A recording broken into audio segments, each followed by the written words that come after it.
AITAH for not wanting to lower my daughter's standard of living for her stepsister? Story 1. Me and my ex-wife divorced around 5 years ago when she came out as lesbian. We are still really good friends, and we are both confused about what to do here.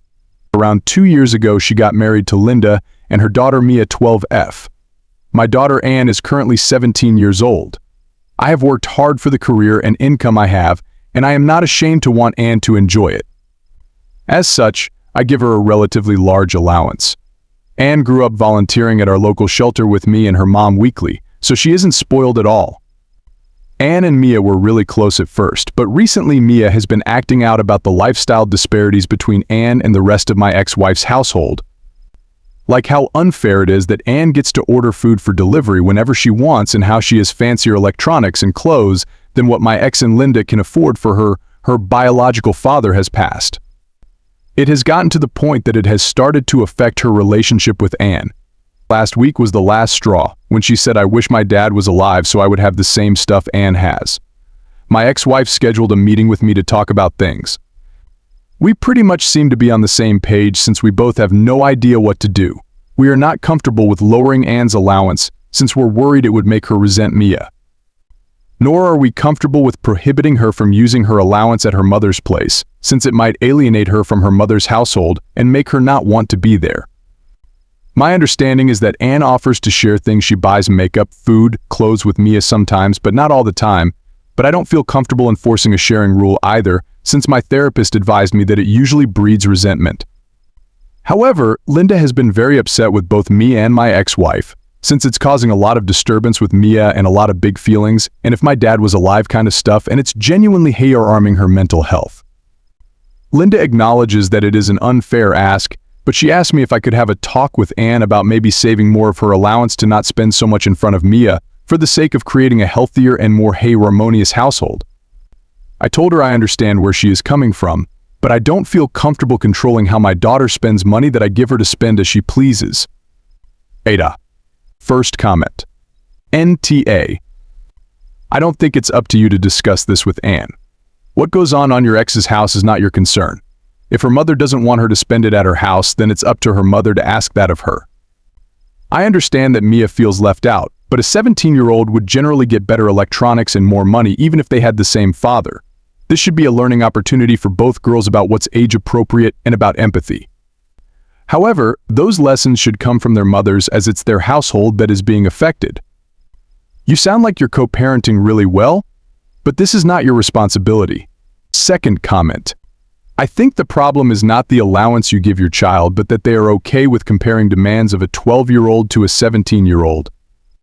When my youngest tells me it's not fair when his eldest sibling gets to do stuff, I politely tell him that he can do because of the age difference, and when he grows up to be that age, he can have more liberties too. You are not the and deaf. Please do not restrict your allowance with your child, as she will then resent the 12-year-old. Third comment. NTA. It is a difficult situation, but I don't believe Anne is rubbing it in Mia's face. Did you have siblings? There is some rivalry involved, and now add that said stepsister is preteen and you are close to college age. Do you remember those years? Mia wants a piece of the action because she noticed the expenditures and is jealous. Story 2.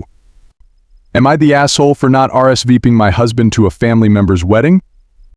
My 33F husband's 35M cousin is getting married, and we received our invitations about 3 months ago. The invite was addressed to our entire family, and when you go online to RSVP, it lists each of our names individually: mine, my husband's, and our 2 daughters. You can check off who you are RSVPing for. As soon as I received the invite, I went online to RSVP.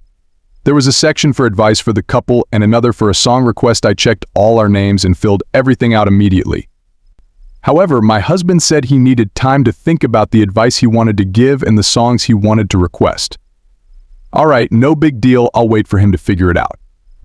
Later that night, I asked if we could finish the RSVP together, but he got frustrated and snapped at me like, "God, no, I haven't had time to think about it. Please don't rush me." I decided to leave it alone since he can be dramatic sometimes and pick your battles and whatnot.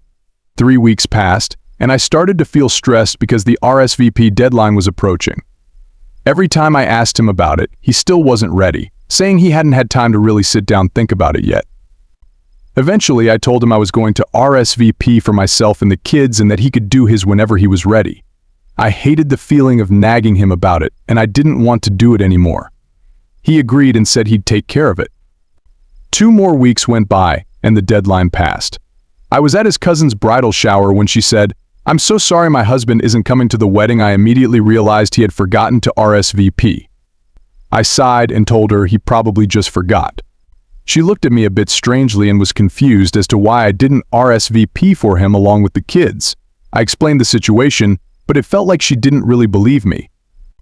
Later that night, my husband got a message from his cousin the bride, asking if what I told her at the bridal shower was true. He admitted that he had forgotten to RSVP. She said she hadn't realized it was just an oversight and assumed he genuinely couldn't come because of his job, which sometimes requires him to travel on weekends when her wedding is.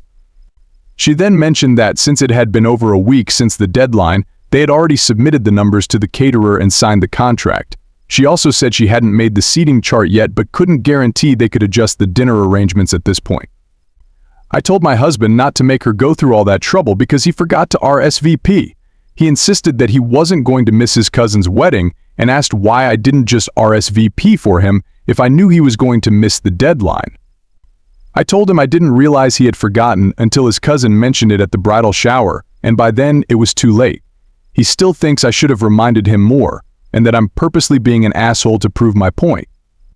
Now he's worried he'll look stupid if I go to the wedding with our kids and without him, and people start asking why he couldn't make it.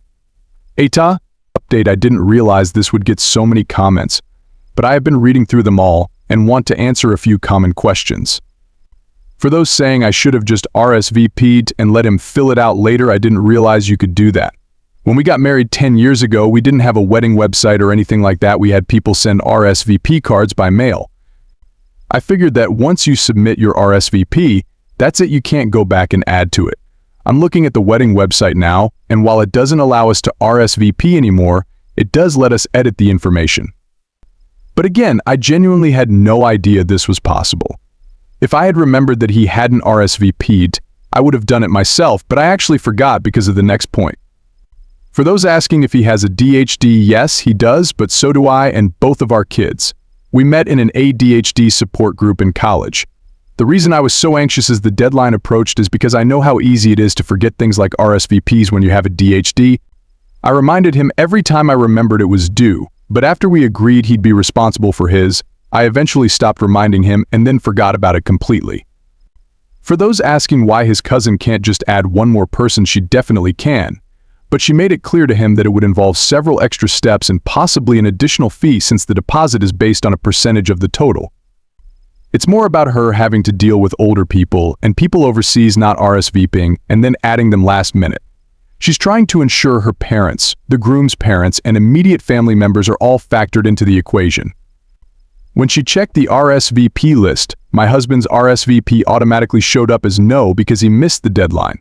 She genuinely thought his response was a true no and didn't realize it was an oversight. For those saying I should have told the cousin exactly what happened, I did, exactly as it happened. She didn't believe me. For those suggesting I remind him that I'm not his mom, I did, and he agreed. He told me he would handle it himself. For those asking if he does this a lot, or if he has other redeeming qualities and this is just a one-off thing, he has a DHD, so he is forgetful, but so am I.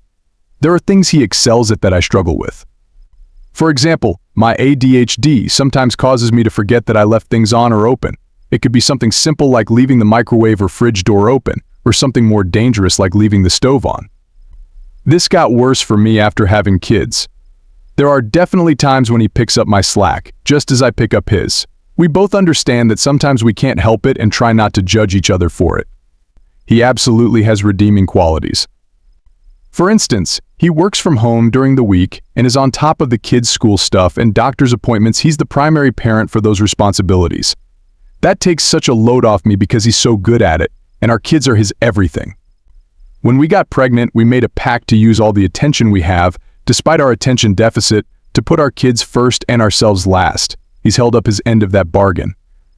Unfortunately, I love him with all my heart, and he is a good partner most of the time. Most of the time, I'm not babying him, and he's perfectly rational sometimes. He just has his moments. This was one of those moments. For those saying I should let him go in my place with the kids and take the day for myself, that's exactly what I'm going to do.